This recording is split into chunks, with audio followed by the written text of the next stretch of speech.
เอาสบายดีเพื่อนๆจากกะลีฟาร์มลูกค้ามาหับพอสถานที่เด้อตัวนี้เจ้าเนาะอันนี้เป็น176หน่วยเกรดซีเจ้ากับตู่อนุบาลเจ้าสำหรับเลี้ยงเป็ดเลี้ยงไก่เลี้ยง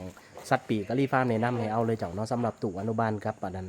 ตู่ฟักไข่เนี่ยมันช่วยเพิ่มผลผลิตเจ้าเหตุใดจึงมาจากสันคือแม่มันฟักนี่มันใส่เวลาอยู่21วันไข่สัก10วันแล้วก็พึ่งโตอีกวัน10-15วันเสียเวลา45วันต่อการฟักไข่ไก่สุดหนึ่งเจ้าเนาะถ้าเขาเลี้ยงแบบโดยใส่ตู่ฟักไข่เนี่ยเขาเฮ็ดให้แม่มันมีหน้าที่ไข่อย่างเดียวเจ้าเนาะ ไข่แล้วก็เก็บเข้าตู้ไข่แล้วเก็บเข้าตู้มันเพิ่มผลผลิตน้องเสลียมาปีหนึ่งน่ะมันใกล้คาตู้ฟักไข่บักหลายๆแต่เฮาเสลียเนาะมันดีกว่าเฮาไปให้แม่มันฟัก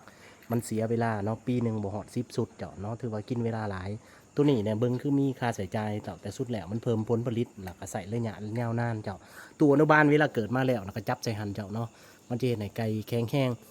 กินน้ำพันก๊อกเจ้าบ่กินน้ำในโถเจ้าน้ำสะอาดเจ้าทุกหยดที่มันกินเนี่ยเป็นน้ำใหม่ทั้งหมดเจ้าน้ำบ่คือกินน้ำในโถ วัคซีนที่เฮาลงถามว่ามันเป็นจังไดมันดีบ่เจ้าเนาะวัคซีนหลักๆแท้ๆไก่ที่เฮาลงนี่อาฮิวาอันนั้นนิวคาสเซิลออนกับหลอดลมอักเสบเนาะแต่ว่ามันเฮ็ดให้